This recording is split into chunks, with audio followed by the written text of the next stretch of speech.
अस्सलाम वालेकुम, hi and hello, welcome to the end sports pulse. खेलों की इस दुनिया में आप सबको खुशामदीद कहती हूँ। कैसे हैं आप सब जनाब? क्या हाल हवाल है हमारे सबके सब व्यूअर्स के? उम्मीद करती हूँ खैरियत से होंगे, अपनी लाइफ को अच्छे से एंजॉय कर रहे होंगे, पॉजिटिव अप्रोच के साथ जिंदगी में आगे बढ़ रहे होंगे और ये जो आईपीएल के धमाकेदार मैचेस जारी हैं इनसे भी लुत्फानंदोज हो रहे होंगे। इंडिया में जहां पर आईपीएल ने धूम मचाई हुई है वहां पे आईपीएल को लोग एंजॉय कर रहे हैं। पाकिस्तान में वहां पर इंटरनेशनल क्रिकेट का आगाज हो गया है फिर से, यानी एक गैप के बाद। और न्यूजीलैंड और पाकिस्तान की जो T20 सीरीज का पहला मैच खेला गया वो ना पाकिस्तान जीता ना न्यूजीलैंड की टीम जीती, वो जीता बारिश ने। लेकिन उसके अंदर भी बारिश तो मैच जीती, लेकिन पीसीबी की स्ट्रेटजी काम आई। पीसीबी की स्ट्रेटजी क्या रही, क्या कामयाबी हासिल की उन्होंने अपनी स्ट्रेटजी के जरिए, आपको आगे चलकर बताएंगे।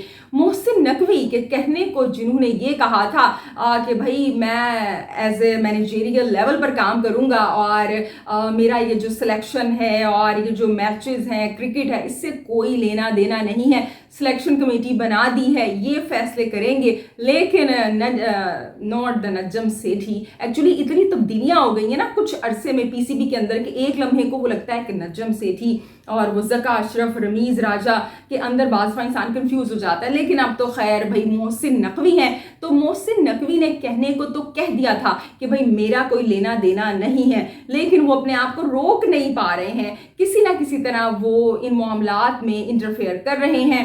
और अभी कुछ दिन पहले उन्होंने मुलाकात की बाबर आजम से, जो इस वक्त डायरेक्टर हायर हुए हैं टीम के, अजहर महमूद, उनसे।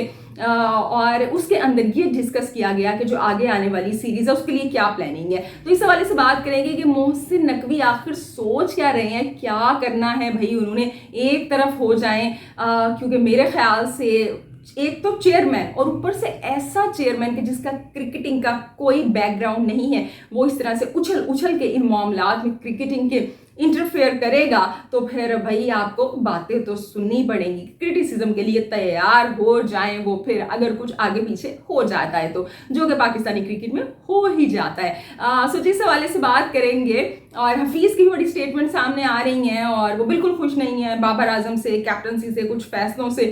उस पर कुछ आपसे बात करेंगे। लेकिन सबसे पहले प्रोग्राम में हम डिस्कस करेंगे वो ज़बरदस्त मैच जो कि दो ज़बरदस्त टीमों के दरमियान खेला गया, CSK versus Lucknow super giants यानी कि LST। मैच तो हमने सोचा था कि भाई ये बड़ा ही थ्रिलिंग होगा, लेकिन कुछ पिच की सूरत हाल ऐसी रही, कुछ LSG ने इतनी अच्छी परफॉर्मेंस दे दी कि वो जो मैच था वो वन साइडेड ही हो गया जब LSG ने बैटिंग करना शुरू की। तो जी इस मैच पे बात करते हैं और इसी मैच से प्रोग्राम का आगाज़ करते हैं। लेकिन उससे पहले आप लोग अपना फीडबैक मुझे ज़रूर दीजिए। वीडियो पसंद आए तो इसे लाइक करें, ना पसंद आए तो डिसलाइक भी कर सकते हैं।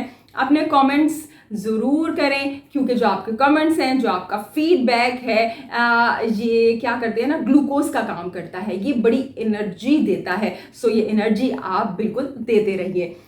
तो जी अगर हम इस मैच की बात करें जो कि LSG वर्सेस CSK खेला गया, कहने को तो लखनऊ के मैदान में हो रहा था, उनके होम ग्राउंड में हो रहा था, लेकिन ग्राउंड में स्पेक्टेटर्स को देख के वो जो येलो कलर का सुनामी आया हुआ था उसे देख के बिल्कुल भी अंदाज़ा नहीं लगाया जा सकता था कि ये लखनऊ के होम ग्राउंड में हो रहा है। क्योंकि मेरे ख्याल से 45,000 स्पेक्टेटर्स आए हुए थे और कम अज़ कम 43,000 बल्कि 44,000 तो CSK को ही सपोर्ट कर रहे थे, क्योंकि मुश्किल से कोई लखनऊ सुपर जायंट के फैंस वहां पे दिखाई दे रहे थे। तो CSK को फुल सपोर्ट थी आज भी, जो कि उनका होम ग्राउंड नहीं था। टॉस जीतकर लखनऊ सुपर जायंट्स ने फैसला किया पहले फील्डिंग करने का। लखनऊ का ये होम ग्राउंड था, लेकिन लखनऊ की जो टीम है LSG ने फैसला किया कि नहीं भाई नहीं, आज जो है वो हम करेंगे चेज, और ये फैसला उनको काफ़ी सूदमंद साबित हुआ। इसके अंदर कहीं ना कहीं पिच का भी किरदार है, कंडीशंस का भी किरदार है, बट इसका मतलब ये नहीं है कि जो लखनऊ ने आज इतनी अच्छी परफॉर्मेंस दी है both with the ball and with the bat, उसको इग्नोर कर दिया जाए। बड़ी अच्छी परफॉर्मेंस दी है और लखनऊ सुपर जायंट्स ने जो 2 मैच हारे थे उसके बाद जीत के साथ कमबैक किया है, और ज़बरदस्त जीत के साथ कमबैक किया है। 8 विकेट से ये विक्ट्री हासिल की है, जबकि एक ओवर अभी बाकी था। तो ना सिर्फ जीत हासिल की है बल्कि कॉन्फिडेंस बड़ा उनका हाई हो गया होगा, क्योंकि सीएसके जैसी टीम को हराना के जिसके अंदर धोनी जैसी मोटिवेशनल और क्या कहेंगे ना एक रेवोल्यूशनरी फिगर मौजूद है, जो कि सिचुएशन को बदलना अपने हक में करना बेहतर से जानती है, उसके होते हुए अगर आप बिल्कुल एक मक्खन मैच जीत जाते हैं तो इसके अंदर भाई किरदार है आपका, आपकी तारीफ बनती है। तो यहाँ पे लखनऊ की बॉलिंग से हम उनकी तारीफ का आगाज करते हैं। बॉलिंग अच्छी की, जो बाउंड्रीज थी बड़ी थी, इसके अलावा पिच जो थी वो थोड़ी स्लो थी और मेरे ख्याल से जो सीएसके के बैटर्स हैं वो उस पिच को वैसे भांप नहीं सके।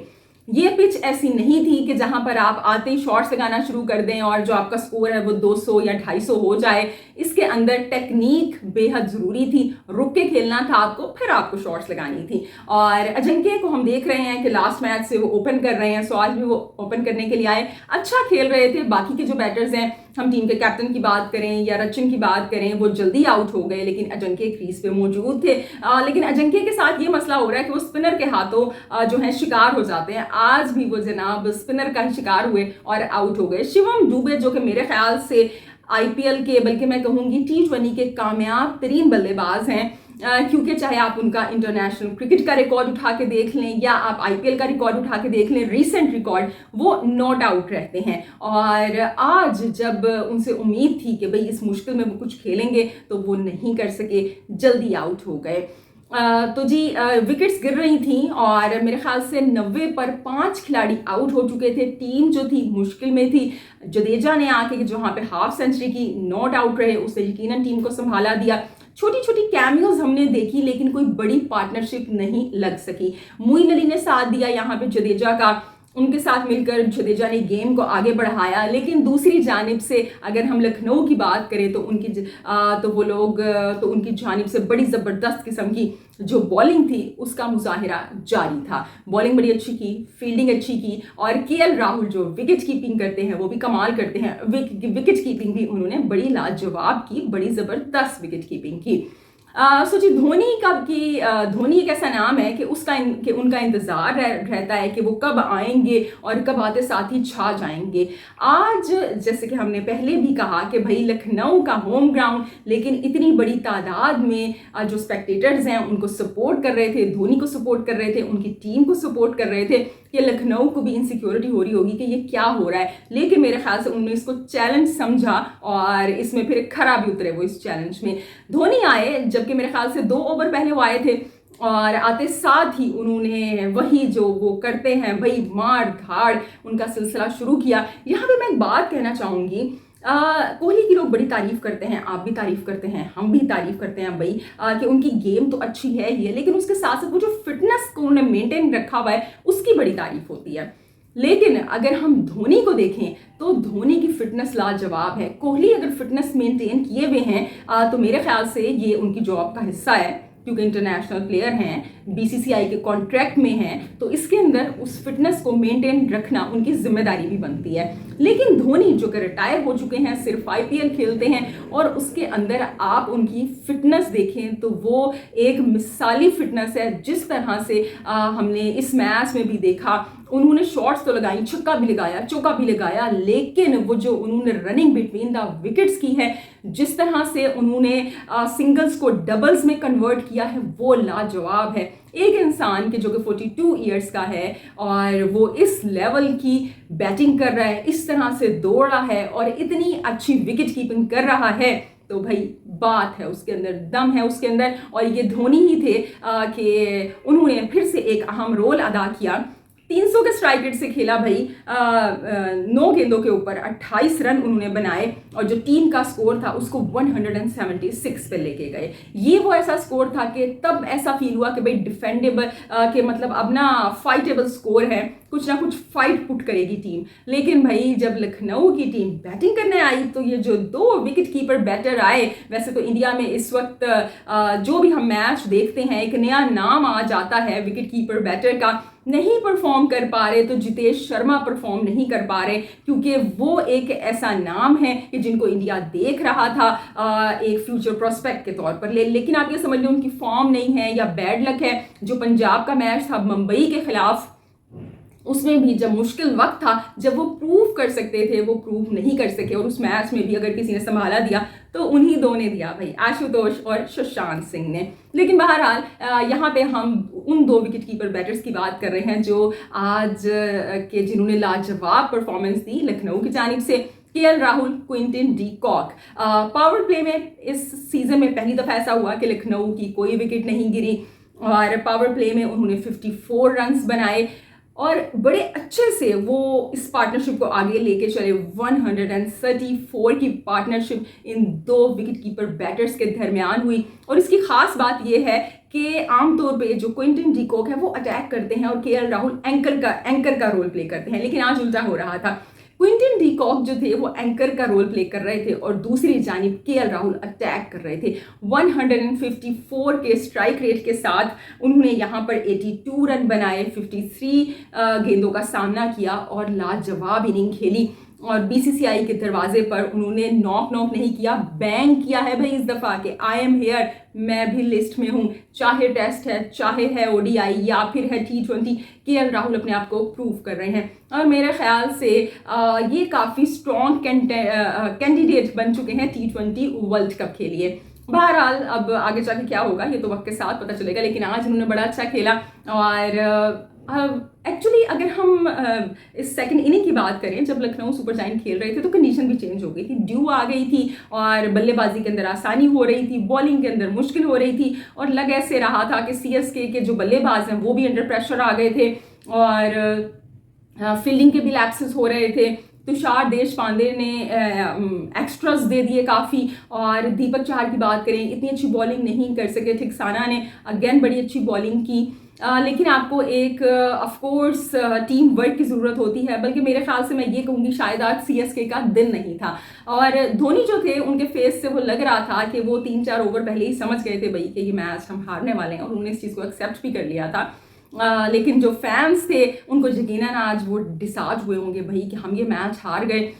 लेकिन यहाँ पे तारीफ जो बनती है वो लखनऊ सुपर जायंट्स की बनती है। और फिर वो जिस तरह से निकोलस पूरन ने आके खेला है, ज़बरदस्त तरीके से उन्होंने अच्छे स्ट्राइक रेट के साथ गेम को कंटिन्यू किया और 1 ओवर पहले ही ये जो टारगेट है इसको अचीव कर लिया। तो जनाब केएल राहुल ने अपनी टीम के साथ ये जो जीत हासिल की है उसके बाद वो टॉप 5 में पॉइंट्स टेबल पर अपनी जगह बनाने में कामयाब हो गए हैं। तो जी आज का दिन बड़ा अच्छा था केएल राहुल के लिए, उनकी टीम के लिए। तो जनाब ये था आईपीएल का मैच कि जिसे एलएसजी ने, लखनऊ सुपर जायंट्स ने अपने नाम कर लिया। अब रुख करते हैं हम कुछ पाकिस्तान का। जब पाकिस्तान की क्रिकेट की बात करते हैं तो T20 सीरीज जारी है और इसके अंदर जो पहला मैच है वो बारिश की नज़र हो गया, यानी कि पाकिस्तान न्यूजीलैंड और बारिश में से बारिश जीत गई। वैसे दूसरे T20 में भी बारिश एक्सपेक्टेड है, तो मुझे वो लगता है कि दूसरा T20 भी यकीनन जो शायकीन है वो पूरा नहीं देख पाएंगे, इंजॉय नहीं कर पाएंगे। अब इसके अंदर पीसीबी की भी को भी ब्लेम जाता है यहाँ पे, बल्कि मेरे ख्याल से उन्हीं को ब्लेम जाएगा। और कौन सी बॉडी हम जिसे ब्लेम देंगे यहाँ पे, क्योंकि जब आपको पता था कि ये एक बड़ी अहम T20 सीरीज़ है, वर्ल्ड कप की तैयारी करनी है टीम ने, और आप बस आंखें बंद करके कि बस 3 मैच यहाँ पे रख दो, 2 मैच यहाँ पे रख दो, आप रख रहे हैं, कोई प्लानिंग नहीं है इसके अंदर। लेकिन पीसीबी ने जनाब यहाँ पे स्मार्ट मूव खेला। क्या मूव खेला हम आपको बताते हैं। उन्होंने कहा भाई कि अगर बारिश की वजह से मैच हो गया कैंसिल तो फिर तो ये जो इतने स्पेक्टेटर्स आए हुए हैं इनके पैसे वापस करने पड़ जाएंगे टिकट के, और पीसीबी घाटे का सौदा बिल्कुल नहीं करता है। तो उन्होंने क्या किया, उन्होंने मैच का जो टाइम था वो ख़त्म होने से 2 मिनट पहले कहा कि भाई 5-5 ओवर का गेम करवाते हैं। उसके अंदर शाहीन शाह अफरीदी ने एक खिलाड़ी को भी आउट कर दिया, मेरे ख्याल से 2 ही गेंदें जो हैं वो फेंकी गई इसी तरह कुछ करके, और मैच हो गया। कहने को मैच हो गया लेकिन मैच नहीं हुआ। इसका फ़ायदा ये हुआ कि अब पीसीबी को स्पेक्टेटर्स के पैसे वापस नहीं करने पड़ेंगे। तो ये था जनाब पीसीबी का स्मार्ट मूव। और दूसरी जानिब हम पाकिस्तान की वो जो एक लेमन बड़ी एम्बिग्यूटी का शिकार थी, या हम ये कहें कि बड़ा लोग इंतज़ार कर रहे थे कि कौन ओपन करेगा, तो पता चल गया भाई जो बादशाह हैं यानी कि बाबर आजम वो ओपन करेंगे, और उनके साथ जो दूसरे जोड़ीदार होंगे वो होंगे साइम अयूब। बाबर आजम बादशाह ही बन चुके हैं आप, क्योंकि जब वो कैप्टन बनते हैं ना वो अपने आप को बादशाह ही समझना शुरू कर देते हैं। लेकिन इस दफ़ा जो बादशाहत है वो कुछ ज़रा मुख्तलिफ लेवल की है, दूसरी तरह की उन्हें मिली है, बिल्कुल ऑल इन ऑल नहीं है वो इस दफ़ा। अगर हम थोड़ा सा पीछे जाएं, जब पाकिस्तान की टीम न्यूजीलैंड के टूर पर थी तो मोहम्मद रिजवान ने कहा था भाई कि बाबर का दिल बड़ा है, का बहुत बड़ा है, वो वन डाउन आने के लिए मान गए हैं, मैं करूँगा ओपन। लेकिन जैसे ही बाबर आजम बने भाई कैप्टन, तो उन्होंने क्या किया, उन्होंने अपना दिल फिर से छोटा कर लिया, क्योंकि जो उनके पास पोजीशन है वो बड़ी आ गई थी, और रिजवान को कर दिया गया डिमोट और बाबर करेंगे ओपन। ठीक है भाई, बाबर को वैसे भी अगर हम पीएसएल की परफॉर्मेंस की बिना पे देखें तो साइम के साथ वो अच्छा ओपन कर रहे हैं, क्योंकि बाबर के साथ किसी ऐसे ही बल्लेबाज की ज़रूरत है जो कि अटैक करे, क्योंकि बाबर ने खुद तो अटैक करना नहीं है, खुद तो वो टुक टुक टुक टुक लगे रहते हैं। और रिजवान को वन डाउन भेज दिया गया है। उस्मान इस वजह से नंबर 4 पे आएंगे, जबकि मेरे ख्याल से उस्मान को नंबर 3 पे ही आना चाहिए था। लेकिन अब एकदम से तो आप अपने दोस्त को नाराज नहीं करेंगे ना, तो उस्मान आएंगे जनाब वन डाउन। अब बेसिकली जो उस्मान का कंपटीशन हो गया है ना, वो हो गया है फ़खर जमान के साथ, जबकि मेरे ख्याल से कंपटीशन की ज़रूरत है नहीं। बिल्कुल जैसे कि कहा गया है कि भाई हम रेस्ट देंगे और रोटेशन पॉलिसी पे काम करेंगे, तो किसी मैच के अंदर अब बाबर आजम को रेस्ट दें, फ़खर जमान से ओपन करवाएं। आपका बैकअप इतना जो स्ट्रॉन्ग है, एक एक्सपीरियंस प्लेयर की सूरत में तैयार होगा, और उनको भी कॉन्फिडेंस रहेगा भाई कि मैं भी अब प्लान्स का हिस्सा हूँ।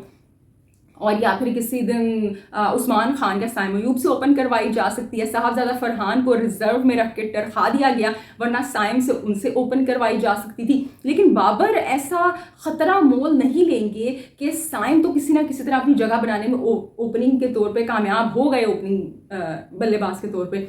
लेकिन अब मोहम्मद हारिस या साहबजादा फरहान जैसे बैटर से, ख़ास तौर पे साहबजादा फरहान जो कि डोमेस्टिक के स्ट्रॉन्ग बैकग्राउंड से आ रहे हैं, उनसे वो ख़तरा मोल नहीं लेंगे। इसी वजह से पाकिस्तान के लिए नहीं सोचा गया और उनको रिजर्व में रख दिया गया। जबकि वहाब रियाज ने इससे पहले खुद कहा था भाई कि ये जो साहबजादा फरहान है, हसीबुल्ला है, हमारे लॉन्ग टर्म प्लान का हिस्सा है, तो वो प्लान कहाँ पे गए? आपने तो उनको रिजर्व में डाल दिया है। जबकि मेरे ख्याल से इरफान नियाजी की जगह पे यहाँ पे आगा सलमान को होना चाहिए था।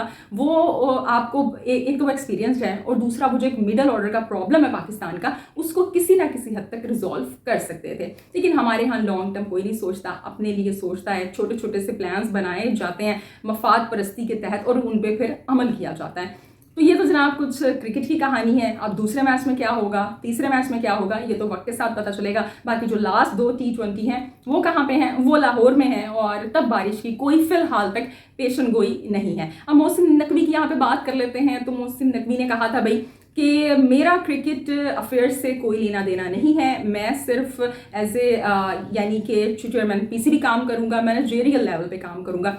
लेकिन उनसे खुद पे काबू नहीं रखा जा रहा। हालांकि 2 स्पाई छोड़े हैं उन्होंने अपने, एक वहाब रियाज की सूरत में कि उनको सीनियर मैनेजर बना दिया आपने, और एक वहाब रियाज के ऊपर भी वो अपना बंदा लेके आए बिलाल अफजर के नाम से, डाटा एनालिस्ट के जिनको बना दिया गया। अब वो भी साथ साथ होंगे जी, तो वो वहाब रियाज एक लिहाज से उन्हें वो तमाम खबरें देंगे, फिर बिलाल अफजल तमाम खबरें देंगे, और अपनी मर्जी के बंदे वो लेके आ रहे हैं पीसीबी के अंदर। काफ़ी अरसे से जो सिक्योरिटी हेड थे पीसीबी के, मेरे ख्याल से कर्नल आजम थे if I am not wrong, तो उसकी जगह भी वो अपने कोई बंदे इर्तज़ा कुमैल करके लेके आ गए हैं। इसी तरह से जो पंजाब पुलिस है और जो अपना जो उनका डिपार्टमेंट है जहाँ पे वो एज ए केयर टेकर वज़ीर आला काम कर चुके हैं, वहाँ से काफ़ी बंदे पीसीबी में आ रहे हैं, और ये काम जो है ये बड़े मज़े से जारी है। यानी जो अपना किला है उसको वो मजबूत कर रहे हैं कि किसी तरह से ना कोई एम्ब्यूश ना हो जाए, कोई अटैक ना हो जाए। जबकि अटैक करने वाला कोई यहाँ पे है नहीं। सिर्फ अगर क्रिकेट के लिए सोचें, पाकिस्तान के लिए सोचें, तो इस तरह की छोटी छोटी हरकतें उनको ना करनी पड़ें। लेकिन जनाब पाकिस्तान के लिए और पाकिस्तान के क्रिकेट के लिए यहाँ पे सोचने के लिए किसी के पास टाइम नहीं है। दूसरी जानिब जी रोहित शर्मा ने एक पॉडकास्ट में उनसे सवाल पूछा गया, उन्होंने जवाब दिया कि भाई पाकिस्तान और जो इंडिया है उनकी टेस्ट सीरीज़ बिल्कुल होनी चाहिए। वैसे मैं वो सोच रही थी, इतने अच्छे खिलाड़ी हैं, लाइक अश्विन हो गए या रोहित हो गए, कोहली हैं या बाबर हैं, रिजवान हैं, और इसमें से बाज़ ऐसे खिलाड़ी हैं कि जिनका करियर अब तकरीबन अपने वाइंड अप पे है, यानी ख़त्म होने की जानिब है।